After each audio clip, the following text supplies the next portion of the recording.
That's a fake harmony, ya gak sih? Dan itu yang terjadi sama suami istri misalnya di pernikahan. Jangan sampai orang tahu kalau misalnya kita lagi berantem. Di luar mereka yang oh ya hai bla bla bla, kamu bla bla bla. Begitu masuk ke dalam rumah tangganya mereka, ternyata hancur banget. Apakah ini salah satu pilihan tersulit yang pernah dihadapi dalam hidup? Yes, I think that's karena no, that's a really good question, Mer. Gua adalah seorang entertainer. Ya, bulan lalu kita baru aja posting banyak banget di Instagram gue 20 tahun journey gue di dunia entertainment. Iya, aku juga penasaran kenapa tiba-tiba jadi flashback.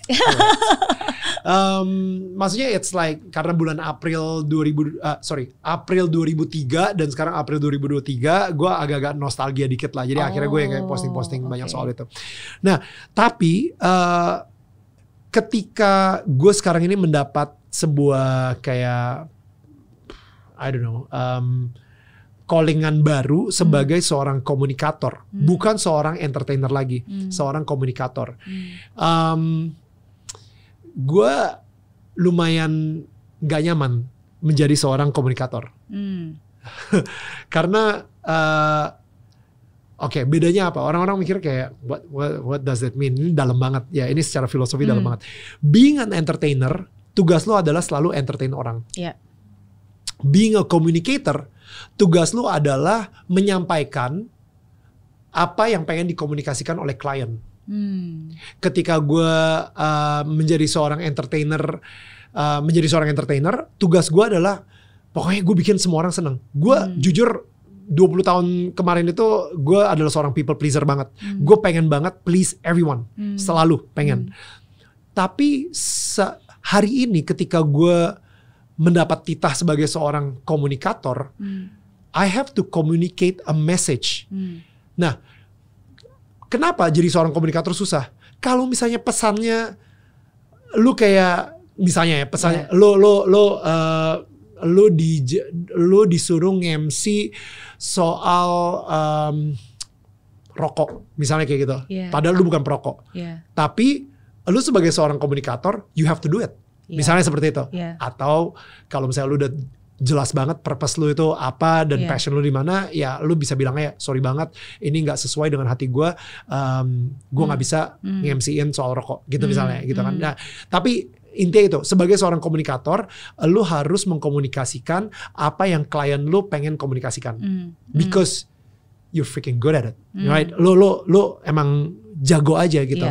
Dan hari ini, kebetulan sebagai seorang komunikator, klien gue adalah Tuhan.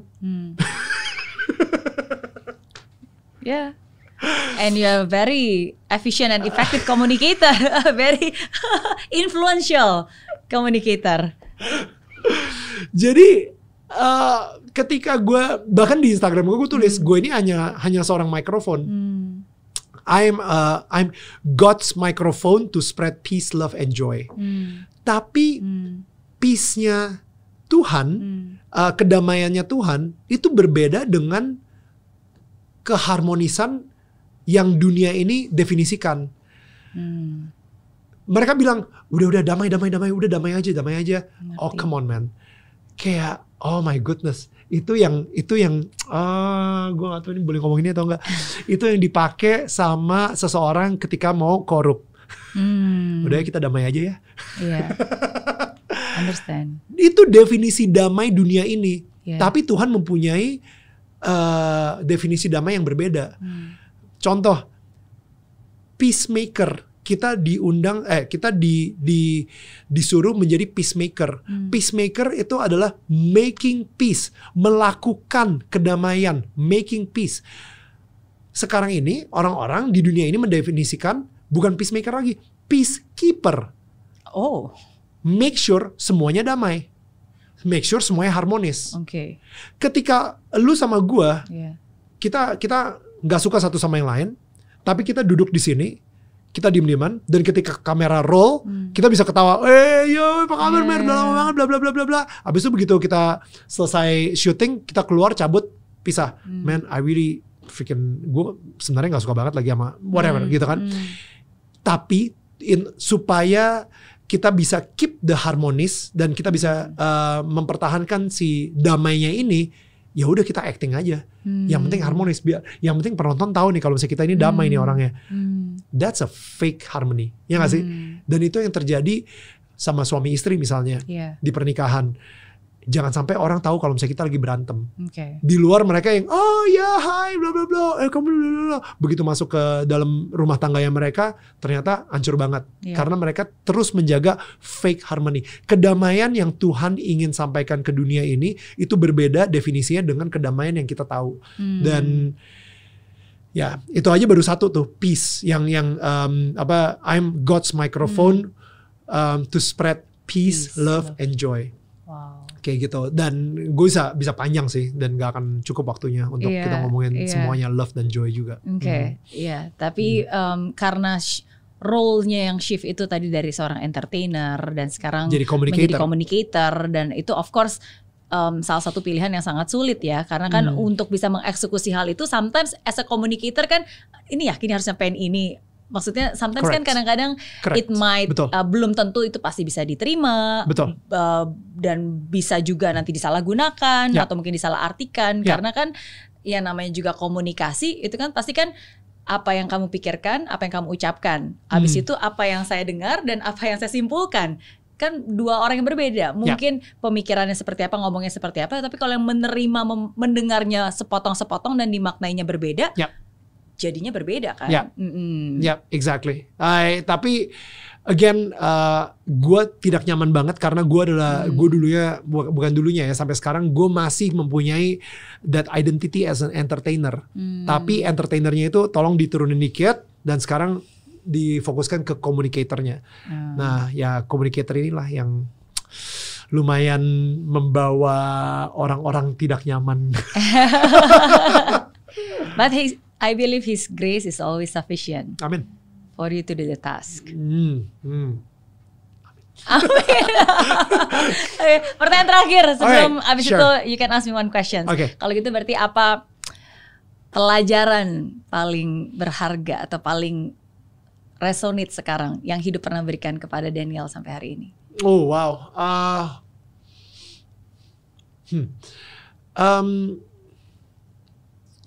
You know, baru hari Minggu kemarin ada orang datang ke gue dan Viola, actually ke gue dan Viola. Dia kayak datang, Neil, gue pengen bilang thank you ya buat Daniel tetangga kamu. Dan pas dia ngomong gitu aja udah mulai getar-getar mulutnya. Dan habis itu udah mulai matanya berkaca-kaca gitu. Ini orang I think umur 30 mid-30s, you know. Dan abis itu dia berkaca-kaca, lu maksudnya gini, ini seorang laki yang lebih gede kayak badannya dari gue, dan abis itu kayak datang ke lu dan bilang thank you ya buat Daniel tetangga kamu. And I'm like, oh yeah, hey man, gue thank you banget ya, lu udah ngomong kayak gitu. That really encourage me, thank you. Gitu. Abis itu dia bilang, jadi di tahun 2021 dia lagi mengalami depresi yang berat banget. Dan dia kebetulan nonton interviewnya Viola ke gue. Ada tuh di dalam tentang kamu. Karena saat itu lagi gak ketemu bintang tamu. Jadi akhirnya udahlah Viola lu interview gue aja. Yang sama anak-anak. Yang sama anak-anak. Betul. Nah itu mereka interview gue. Dia nonton itu sampai berulang-ulang kali. Dan dari situ dia bisa menemukan harapan dari depresinya dia. Pernikahan dia yang tadi udah hampir hancur jadi kembali utuh lagi. Itu gue denger itu hampir nangis sih.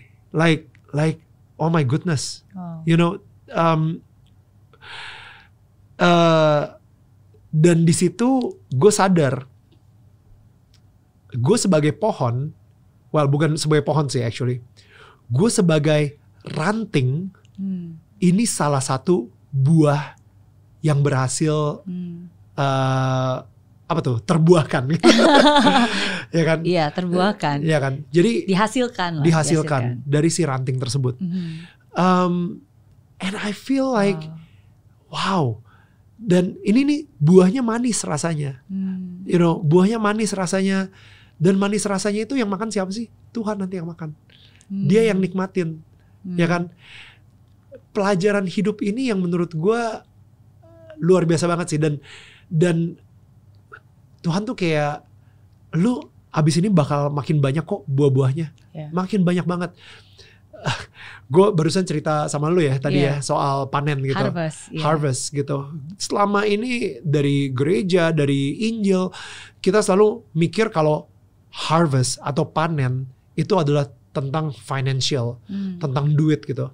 Tapi kayak Tuhan kayak bilang di hati gue, ya enggak Neil, panen itu adalah tentang buah tadi, tentang jiwa, tentang orang-orangnya gitu. Berapa banyak buah-buah yang dihasilkan dari hidup lu yang nanti akan gue makan dan itu akan menjadi nikmat dan manis banget untuk Tuhan gitu. So that's nice. Nah, I think that's. Nah, apakah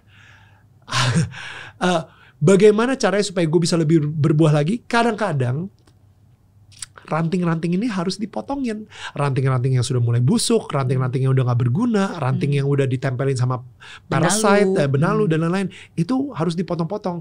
Dan dipotong-potong itu gak nyaman banget, tapi percaya kalau misalnya hasil dari potongan tersebut nanti akan membuahkan lebih banyak lagi. Dan soal financial, ketika Tuhan mempercayakan lo dengan orang-orang atau jiwa-jiwa yang banyak, udah pasti financial pun juga akan disediakan gitu. Jadi maksud gue, He will provide for my need and not for my greed. Udah itu aja sih. Gitu. Jadi itu, gue gak tahu tuh. Banyak banget tuh pelajarannya.